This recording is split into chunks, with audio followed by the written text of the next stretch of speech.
Hello. So this presentation is focusing on a deontological approach to ethics, specifically focusing on by far the most famous deontological ethical theory, which comes from Immanuel Kant. So just to kind of set the stage here a little bit, remember that a deontological approach to ethics focuses exclusively on the actions that we perform. And some actions are right, some actions are wrong. Of course, we'll go into more detail on that, but that's to contrast with a consequentialist approach to ethics, which focuses exclusively on the consequences and doesn't really care how you get to those consequences, doesn't really care exactly which actions you perform. It's all about producing good consequences. So this is going to be the deontology side of things. So, since deontology focuses exclusively on actions, the idea is that the theory will tell us which actions are impermissible, that is, things that we are absolutely not allowed to do, and then also actions that are morally obligatory, things that we are morally required to do. And again, this is regardless of the consequences. When talking about deontological theory of ethics, there's really kind of two sort of subcategories that we can talk about here that they're very closely related, but rights and duties. Now, Immanuel Kant talks specifically about duties, so that's what I'll focus on first here, and then talk about rights just a little bit later. But duties, the idea is, especially if it's an absolute duty, then it's an action that we're morally required to perform, regardless of the consequences again. And, you know, we can think of a variety of duties that we might have just sort of as part of a civil society, or just, you know, to be morally good people. So something like a duty to care for your children, that seems pretty clear. If somebody is not caring for their children, being specifically negligent, they're failing in their parental duty in that regard, then that seems like a pretty serious moral failing, and maybe even there would be legal consequences in addition to any sort of moral judgments that we might make about that kind of a situation.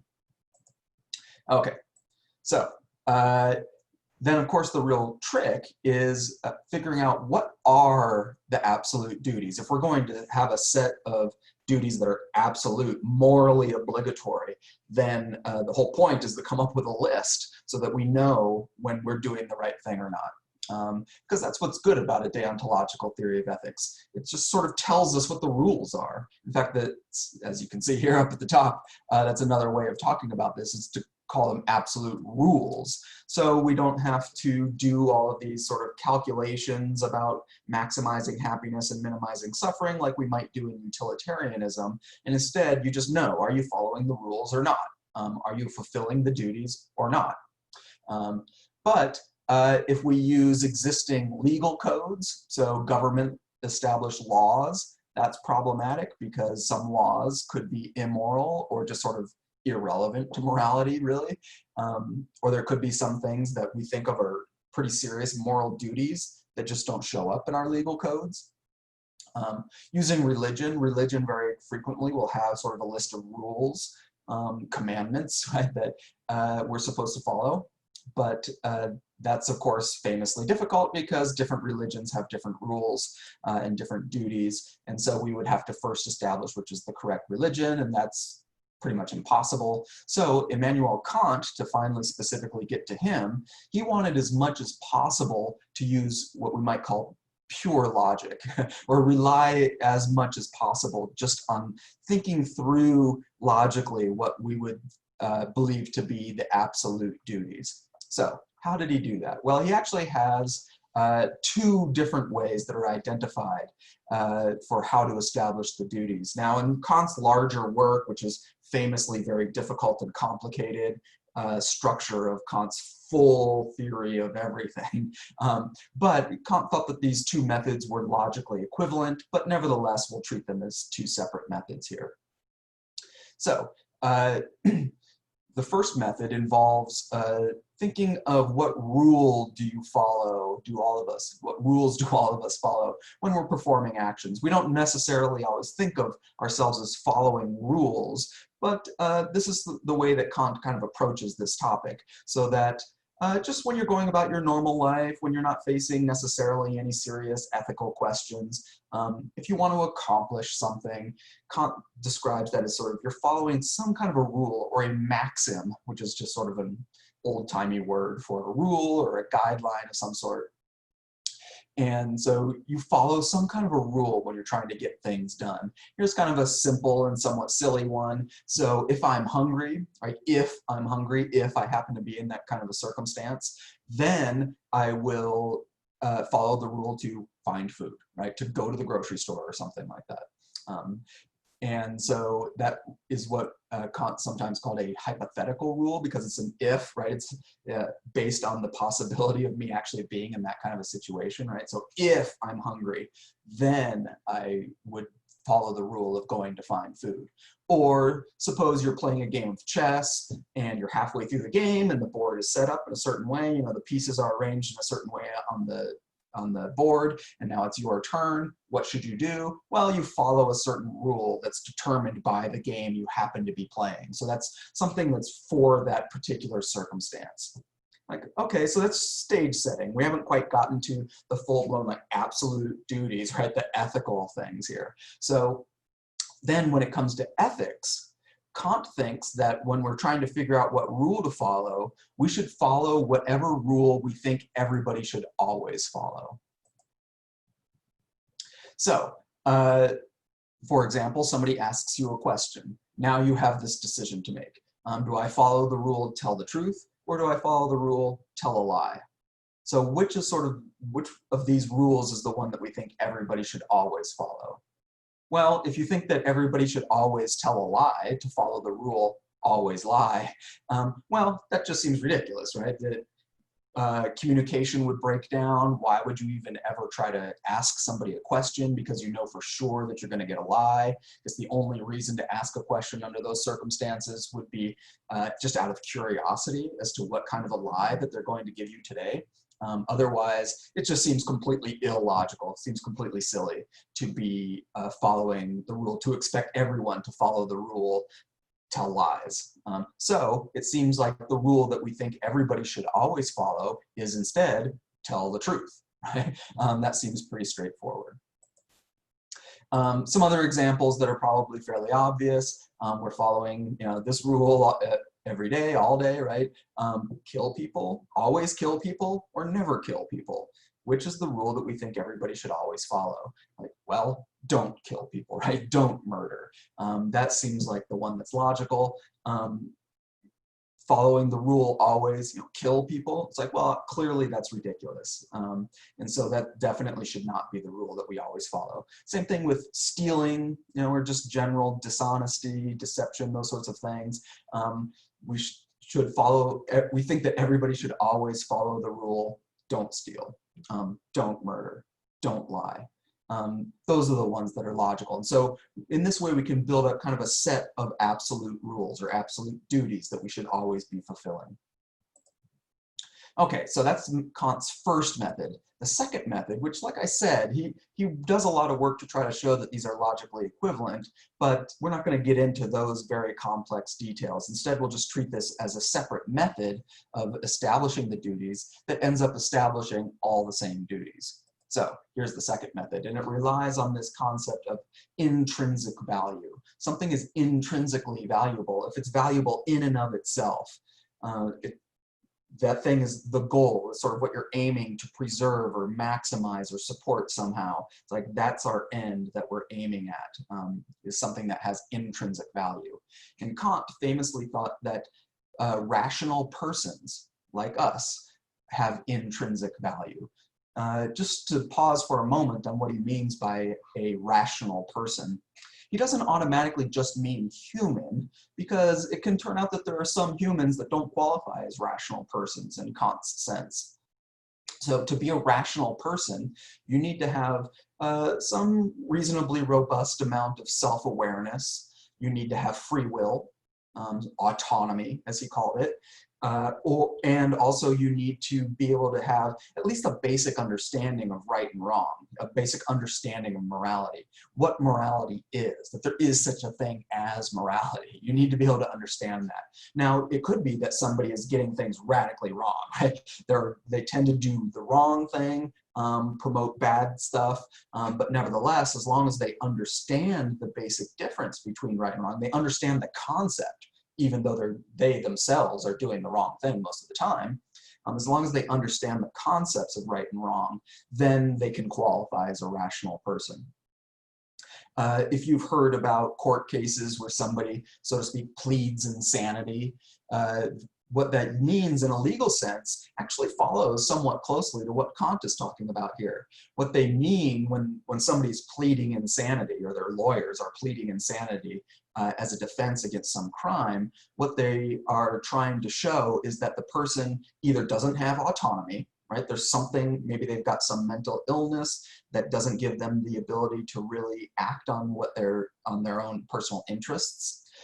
Or it could be that they just simply do not understand the concepts of right and wrong. They just don't get it. It just doesn't occur to them. And so under those circumstances, we wouldn't consider them, according to Kant, a rational person. And in a court of law, we wouldn't hold them criminally responsible for what they've done. We'll still hold them causally responsible, and they might still be incarcerated and hopefully given some kind of a treatment for their mental illness, but they wouldn't be held morally or criminally responsible because they don't qualify as a rational person. Okay, but so a criminal, though, somebody who's doing bad things, could still be held morally and criminally responsible if they at least understand the concepts of right and wrong, and they do have sort of autonomy, they do have free will. In other words, they are rational persons. So bringing it back specifically to Kant now. So rational persons are intrinsically valuable.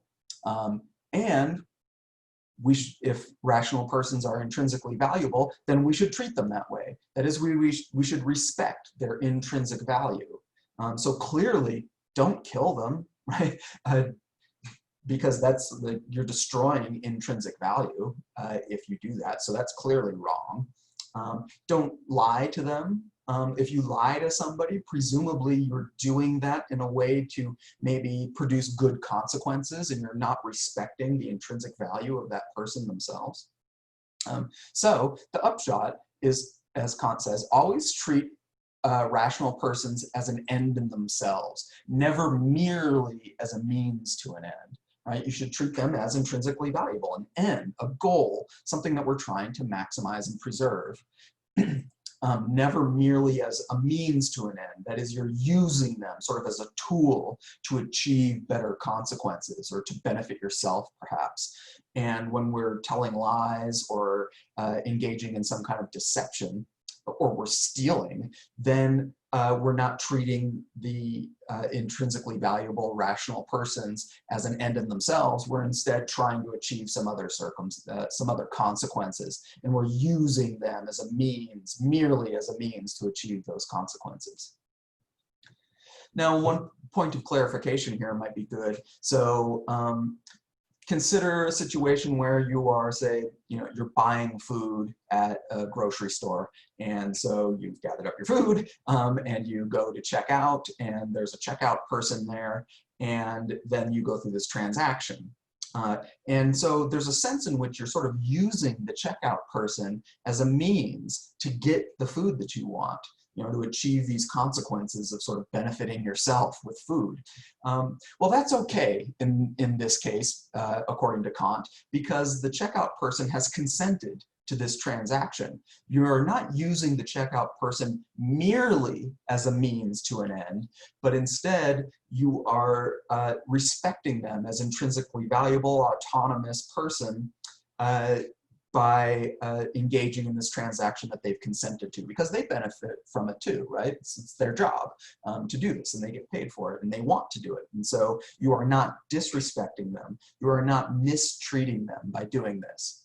Now, on the other hand, if you want to buy something from somebody who doesn't want to sell, and instead you engage in some trickery, or you just steal it, and maybe even if you leave money for them, but you take their stuff, whatever it is that you want, and you leave the proper amount of money, well, if they didn't consent to that transaction, then you are indeed using that person merely as a means to an end. You're not respecting their intrinsic value as a rational person, so that would be wrong, according to Kant.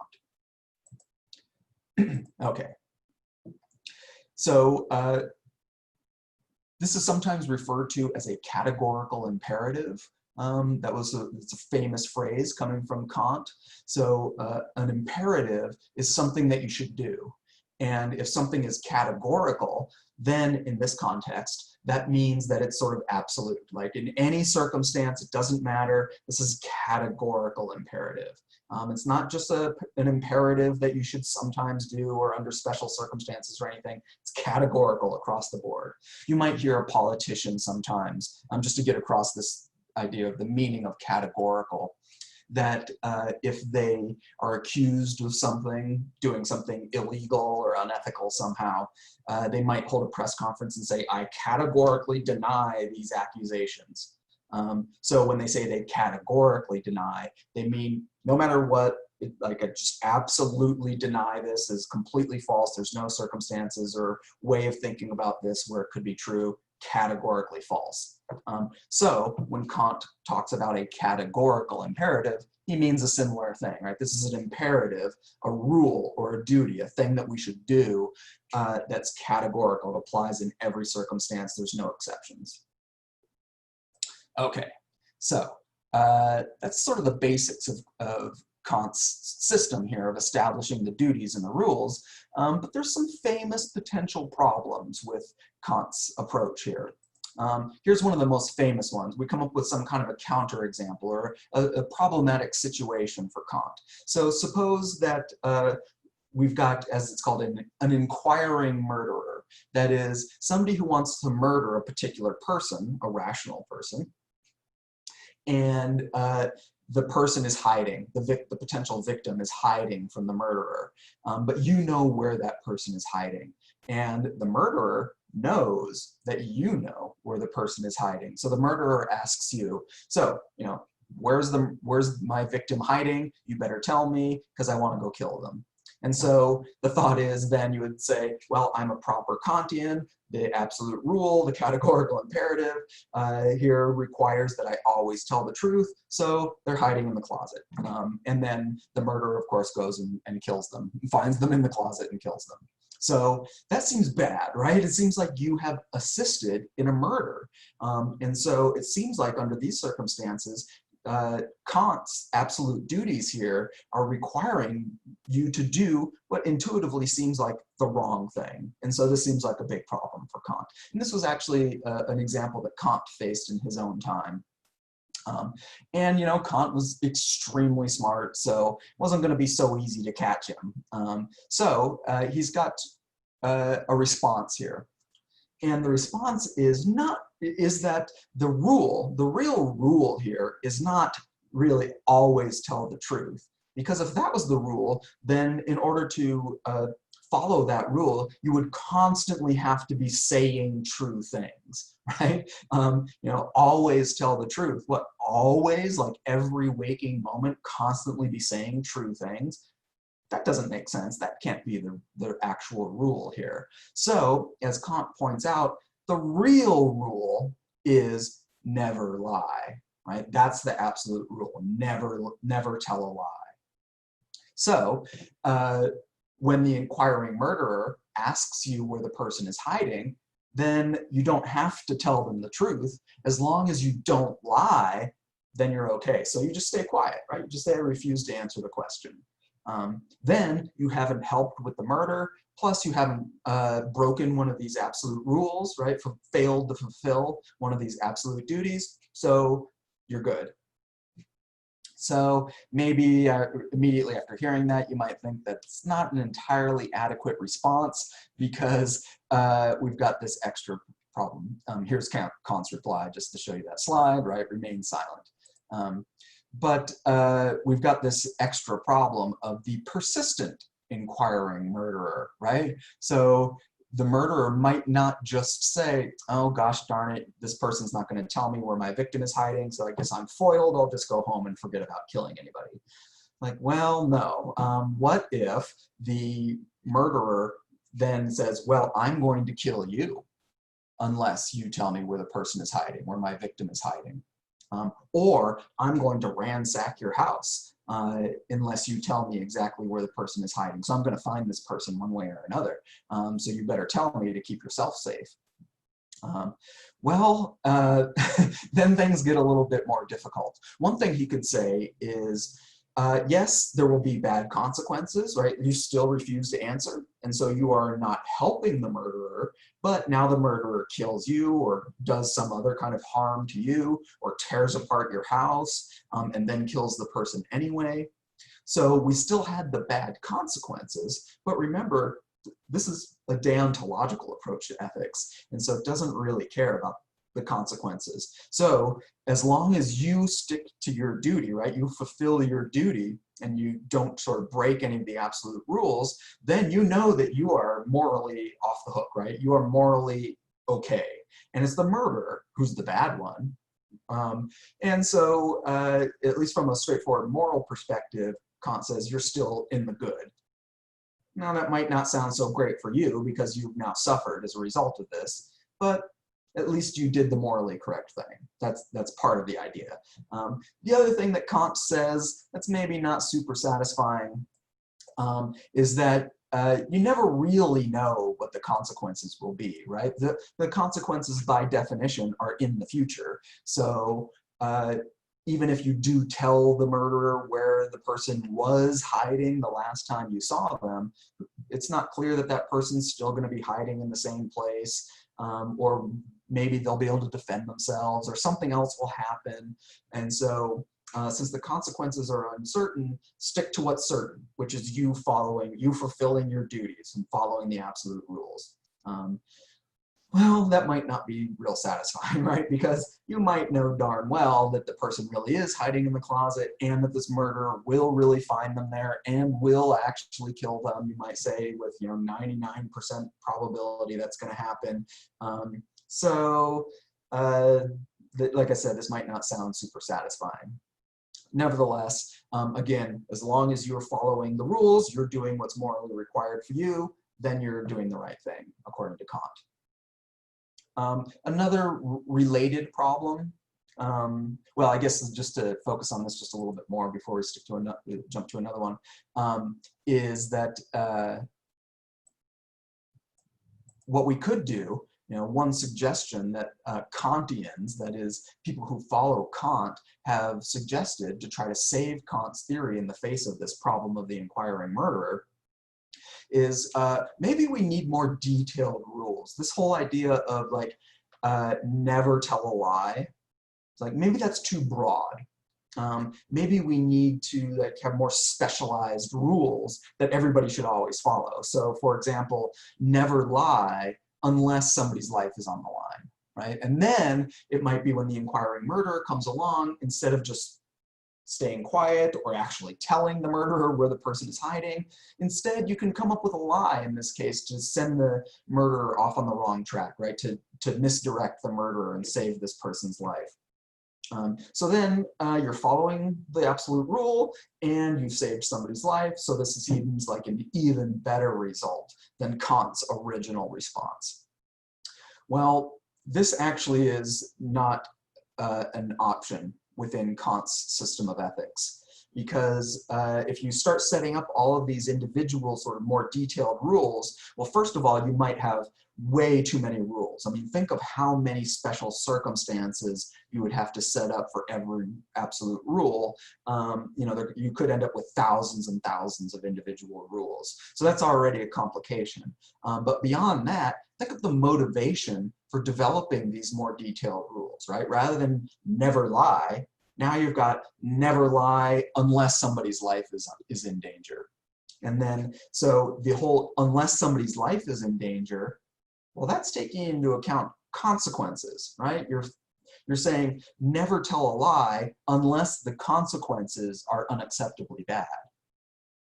Well, this is a deontological theory of ethics, not a consequentialist theory of ethics. So if you're so concerned about consequences, then why are you trying to modify a deontological approach? Why not just shift to a different theory of ethics that takes the consequences into account? And so this just doesn't work. This approach of more fine-grained or more detailed rules just doesn't work in a system of ethics like Kant's that's a deontological approach. Yeah. A similar general problem is when we have conflicting duties. In fact, the problem of the inquiring murderer could maybe be reconfigured, change the details a little bit to set it up so that rather than the problem being that you get bad consequences, but that you've got a situation where two absolute duties apply in your particular circumstance, but it's not possible to fulfill both duties. In order to fulfill one duty, you'd automatically be breaking the other one. Well, if these are absolute duties, then you can't really decide which is somehow the more important duty, right? Absolute is absolute, sort of all or nothing. You can't rank absolute duties in terms of their importance. So we're at an impasse, right? We're just stuck if we've got two conflicting duties that both apply in a given situation. Okay, so those are the basics of Kant's theory, plus the basic, most famous problems associated with a theory like Kant's.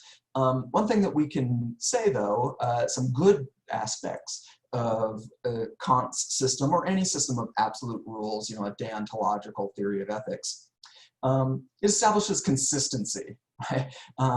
You know it's clear as well, right? So it's clear and consistent. You know what the rules are. You know if you're following the rule or not, or you know if you're fulfilling your duty or not. And so it's clear if you're doing the right thing or not. So that's one of the things that we really want to get out of any theory of ethics, is this clear view, this clear result of what's the right thing to do. When are we doing it right? When are we doing it wrong? Similarly, it can reduce, as we call it, rationalizing bad actions, right? Something that on the surface of it seems like it's probably the wrong thing, but you know, we sometimes fall into this habit of maybe trying to come up with some complicated explanation or story about why this thing that we just did that seems wrong is actually good. And consequentialist theories of ethics sort of seem to open the door to this a little bit more, say like utilitarianism, trying to maximize happiness and minimize suffering. So somebody does something bad, it just seems pretty straightforwardly bad. But then when we confront them with it, then they come up with all of these complicated reasons as to why, in the long run, they're actually helping to increase happiness and reduce suffering by doing this thing that seemed like it's bad. And so then we get into this complicated debate over what's right and wrong based on the consequences or possible consequences off into the future. So that's rationalizing, right? It's rationalizing a bad action to try to make it seem like it's not so bad. Well, if you've got absolute rules or absolute duties, then you're either following the rule, you're either fulfilling the duty, or you're not. There's no rationalization available. So it's much more straightforward and clear. Then, as I said, Kant really spoke only of duties. This idea of rights wasn't really sort of in the vocabulary. You know, it wasn't a concept that got used that much back in Kant's time, which was, you know, in the 1700s. But if we're thinking in terms of rights, you know, if we want to say that people have rights, then that's more of a deontological view, because the idea of rights is that you can't violate somebody's rights even when you think you can get good consequences by violating those rights. And so a rights-based theory of ethics is a deontological style of ethics, even though it's different than what Kant was talking about. And I'll actually cover the right stuff in a different presentation. So that's good enough for here. So I'm going to go ahead and stop right there. Thank you.